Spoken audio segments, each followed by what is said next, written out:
Olá meus amigos Book Crushes, aqui é o RB Neto para mais um vídeo do canal e hoje eu trago para vocês a nossa terceira edição do projeto Muito Além do Guarda-Roupa, onde a gente revisita ou lê a série As Crônicas de Nárnia através da ordem de publicação. E como eu prometi para vocês lá em novembro, o vídeo de hoje vai ser sobre a viagem do Peregrino da Alvorada.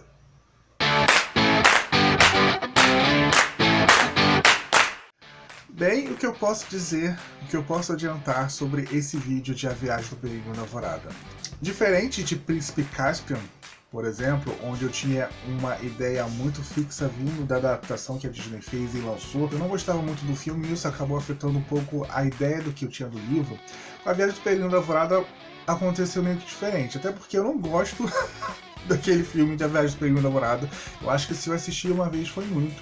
Então a ideia que eu tinha do livro em si, de fato, era a ideia da leitura da história que eu fiz há 15 anos atrás. E há 15 anos atrás eu não gostei muito da história de Viagem do Peregrino da Alvorada.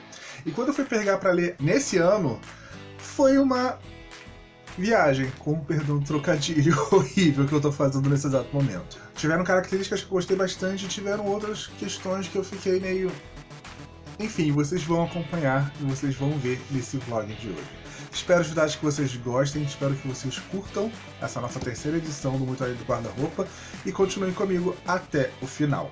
Vamos lá! Olá pessoas, hoje é segunda-feira, dia de começar a nossa terceira parte do projeto Muito Além do Guarda-Roupa. Eu preparei um lanche pra mim e vou começar a ler os 3 primeiros capítulos de Nárnia, aproveitando que eu tô sem internet aqui em casa, o que é basicamente um dia perdido, né? Então eu vou me concentrar nesses 3 primeiros capítulos, vou levar o lanche lá pro quarto e vou conversar um pouquinho com vocês antes da gente começar essa leitura. Então, como eu falei pra vocês lá no Instagram, na semana passada, que eu tô gravando o vídeo, obviamente, eu separei, né, todo o Peregrino da Alvorada em algumas partes, 3 capítulos por dia, de segunda a sexta, e no sábado, o último dia dessa nossa maratona, o último capítulo, que seria, no caso, o fim do mundo, se não me engano. Ele mesmo, minha memória não tá tão ruim assim.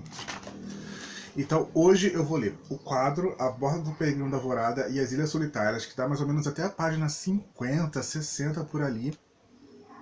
Eu me lembro de não gostar tanto assim. Eu acho que de todos é a história que eu realmente não me simpatizava, mesmo sendo a última aventura com os Pevensie, mas talvez seja exatamente por isso, por ser a última aventura com os Pevensie, onde existe, né, essa introdução de um novo personagem que começa a tomar conta da série a partir de então. Mas vamos ver. Assim, eu não estou considerando o filme de forma alguma, até porque aquele filme que eles fizeram de Nárnia é...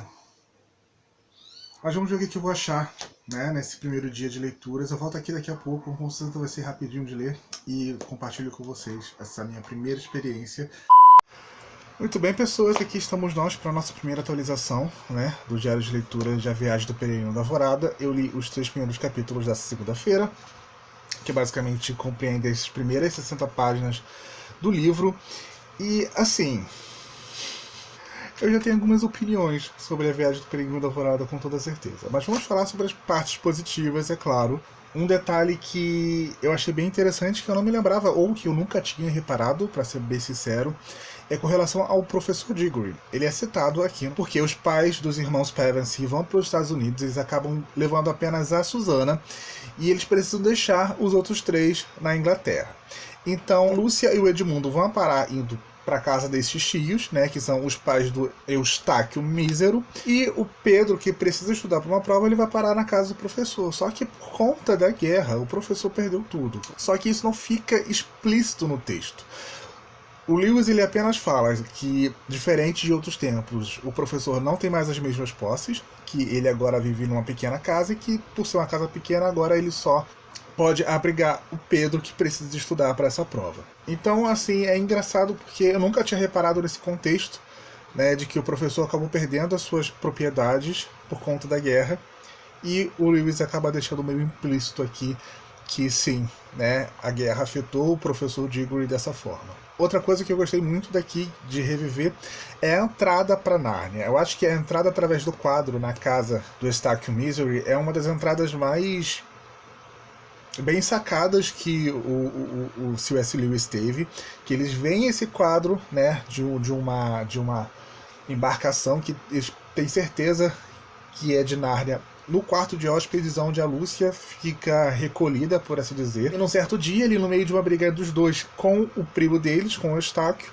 eles acabam percebendo que o quadro está se movimentando, como se aquilo fosse uma janela e não apenas um quadro. Essa entrada de Nárnia é muito mais impactante até do que a gente encontra em Príncipe Caspian quando eles são sugados, né, pela trombeta da Susana.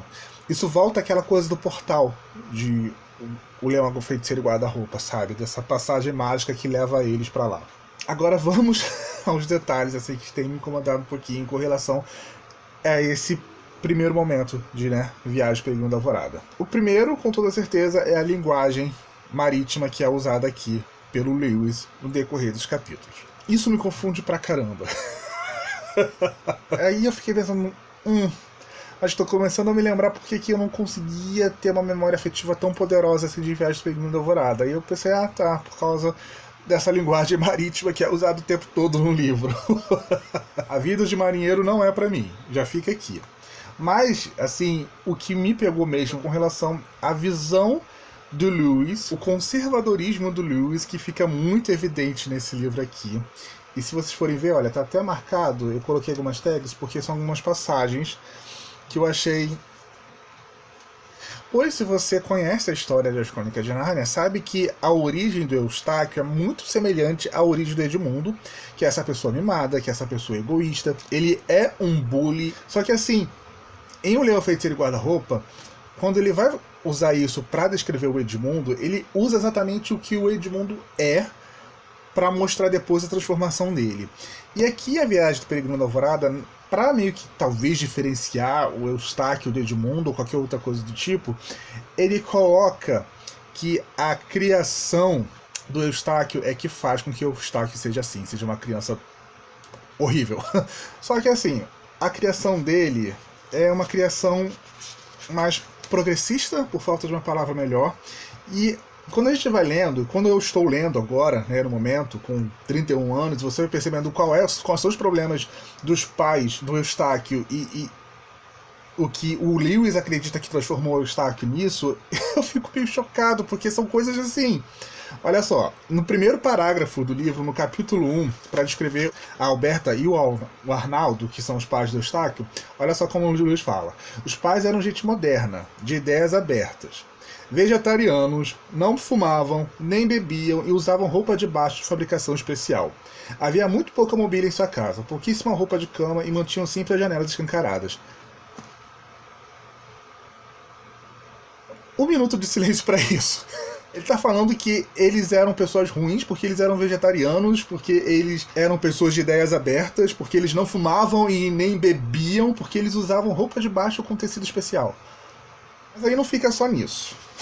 Não fica. Por exemplo, tem uma situação ali em que o Eustáquio vai praticar bullying com o Whip Tip, que é o rato. Aí o Whip Tip vai pra cima do Eustáquio, aí ele fala pra pegar a espada pra eles lutarem. Aí o que o Eustáquio fala? Sou um pacifista, não me meto em brigas. Como se o problema dele ser um bully é porque ele foi criado como um pacifista. Na mesma folha, Eustáquio, é claro, estudava em uma escola em que não havia castigos corporais. A sensação era completamente nova para ele. O meu lado pedagogo se revira na cama do Lewis insinuando que uma escola que não tenha castigos corporais é ruim. Sério, esse lado conservador dele me deixou meio... Enfim, vamos continuar a leitura. Eu já devia esperar por outras questões que eu já falei aqui com vocês, que existem na série, e que eu já estava consciente, mas eu não me lembrava desses toques que ele dava aqui, sabe? Com relação à educação, com relação a costumes, que definitivamente não transforma ninguém em uma pessoa ruim. Mas enfim, vamos continuar a nossa leitura. Ok, mais uma atualização da minha leitura de A Viagem no Peregrino da Alvorada. E eu li 6 capítulos. Eu li de Uma Vitória de Caspian até o livro mágico, o que foi basicamente metade do livro, para ser bem sincero. E assim, eu consegui fluir mais na leitura nessa segunda parte, do projeto, apesar de eu ainda ter algumas observações que eu acho que eu preciso fazer por aqui nesse vlog. Vou começar logo para essa observação, para tirar logo isso de cara. Então, assim, ainda tem alguns pontos em que o Lewis ele vai forçar um pouco essa visão tanto quanto atrasada dele. Assim, eu sei que estamos falando de um livro de 1953, se eu não me engano, vou até ver aqui com vocês juntos. Não, ainda foi um pouquinho mais, 1955. Mas assim, você percebe que ele foi um cara muito monarquista, sabe? Tem um momento onde eles chegam finalmente nas Ilhas Solitárias, né? Que é essa parte daqui, e que tem toda a parte do tráfico de escravos, e da corrupção, e da pobreza que existe nas Ilhas Solitárias, né? Que é meio que um território anexo de Nárnia, mas por ser muito distante, o governo de Nárnia não tem muito controle, né? Sobre o que acontece lá. E assim, é regido por um governador, né? E o Caspian meio que coloca assim, a culpa de tudo do cara por ele ser governador. E ele coloca uma outra pessoa no lugar e nomeia ela duque, porque um duque é nobre, um duque ele não vai praticar corrupção. Enfim, gente, se você estuda qualquer família real de qualquer parte do mundo, você sabe que existe corrupção da mesma forma possível. Então é uma visão muito romanceada que o Lewis traz pra cá, mas assim, é meio que até perdoável, porque, né, apesar desse subtexto, é uma história infantil, né, com reis e rainhas, então pode ser uma visão até um pouco meio romântica, né, existe essa desculpa, mas enfim. Conforme a história vai passando, foi tendo menos essas inserções de subtextos do C.S. Lewis nessa parte, então a leitura foi fluindo mais, até porque ela começa a ficar mais episódica. Cada capítulo ele tem uma aventura específica e inicia e se encerra naquele capítulo mesmo, sabe? A Viagem do Peregrino da Alvorada é uma história muito, muito, muito episódica, com várias aventuras que vão acontecendo no decorrer, né? Dessa missão que eles têm de encontrar os lords que o tio do Caspian, né, o rei Miraz, enviou a alto mar, meio que, né, pra tirar eles do caminho dele. E enquanto eles estão fazendo essa busca, eles vão vivendo várias aventuras episódicas. E isso vai deixando a leitura mais fluida. Tanto que, como eu disse pra vocês, eu li 6 capítulos em uma tacada só. E justamente porque tem essa parte mais fluida, e o Eustáquio já virou dragão, já voltou a ser menino, e eles já conheceram a Ilha da Água da Morte, já conheceram algumas ilhas bem interessantes. Enfim, falta só a parte final, que, né, ainda tem para continuar, né, e eu volto aqui para dizer para vocês o que eu achei, né, desse restante da história de A Viagem do Peregrino da Alvorada. Bem, aqui estamos nós uma semana depois, né, do combinado, porque eu não consegui terminar a minha leitura de A Viagem do Peregrino da Alvorada na semana passada, porque eu acabei ficando de cama, eu tive uma crise alérgica e isso detonou a segunda metade, né, da leitura do projeto, mas eu terminei hoje a parte final. E eu li os 6 capítulos que restavam em uma tacada só. O que eu posso dizer nesse exato momento é que, sim, a parte final de A Viagem do Peregrino da Alvorada, sem sombra de dúvidas, é a melhor parte do livro, assim, eu não posso nem dizer qualquer outra coisa. Como eu disse para vocês na nossa última entrada, quando começa a parte episódica da narrativa, né, com as aventuras, de acordo com as ilhas com que eles vão passando, a leitura fica muito mais fluida, fica muito mais gostosa, e o Lewis deixa de dar aquelas entrelinhas, sabe, com relação ao Eustáquio, até porque o Eustáquio já melhorou nesse ponto da história, ele já tá uma pessoa melhor, por assim dizer, então até não tem como ele tecer críticas à criação do Eustáquio, a esse ponto da história, a esse ponto da narrativa. Outra coisa também é que a narrativa do Lewis, ela acaba dando um outro passo para o amadurecimento do texto, sabe? Eu já vinha comentando isso em Príncipe Caspian e aconteceu o mesmo aqui em A Viagem do Peregrino da Alvorada. Afinal, ele vai comentar muito mais abertamente sobre morte, vão haver mortes na tripulação, morte de alguns desses lords do qual eles foram resgatar, por assim dizer. E assim, o assunto morte ele acaba se tornando muito mais presente nesse livro e o Lewis ele descreve isso sem qualquer rodeio.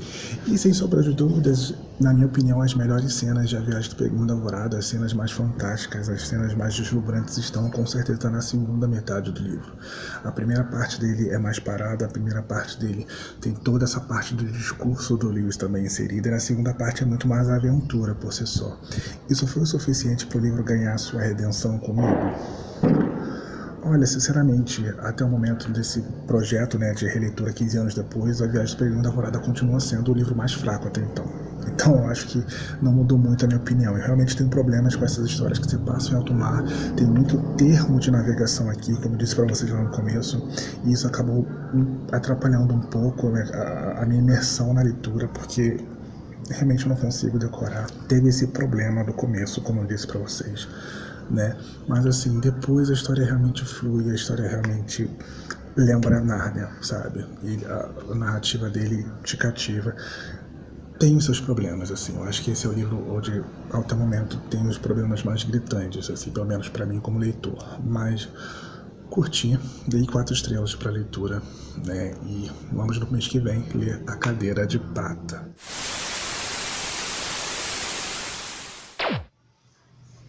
Enfim, pessoal, esse foi o nosso vídeo de vlog de leitura para A Viagem do Peregrino da Alvorada, o terceiro livro publicado da série As Crônicas de Nárnia. Espero de verdade que vocês tenham gostado desse vídeo, espero de verdade que tenham entendido a minha leitura, né, todos os pontos positivos, os pontos negativos. Enfim, se gostou do vídeo, clique aqui embaixo gostei, compartilhe as suas redes sociais, deixe os algoritmos do YouTube saberem que vocês aprovaram o conteúdo apresentado por aqui e querem receber novas notificações. Se ainda não são inscritos no canal, sejam muito bem-vindos e se tornem Book Crusher. Ative o sininho para estar sempre sabendo quando tem vídeo novo por aqui. Lembrando que eu também estou no Instagram e no Twitter. Para quem quiser me seguir, os links vão estar aqui embaixo, a caixa de informações junto com o meu perfil para o Goodreads, além do link de compras lá da Amazon. Vocês comprando qualquer livro, qualquer produto, através dos links de compra, eu recebo uma pequena comissão e vocês não estão pagando nada além por isso. Enfim, vocês me acompanharam, né, nesse mês de janeiro na leitura de A Viagem do Peregrino da Alvorada. Deixa aqui embaixo nos comentários, vamos conversar. Você sabe conversar com vocês é a melhor parte do vídeo pra mim. Você aqui foi o Rebeneto para mais um vídeo do projeto Muito Além do Guarda-Roupa. Tchau e até o nosso próximo encontro.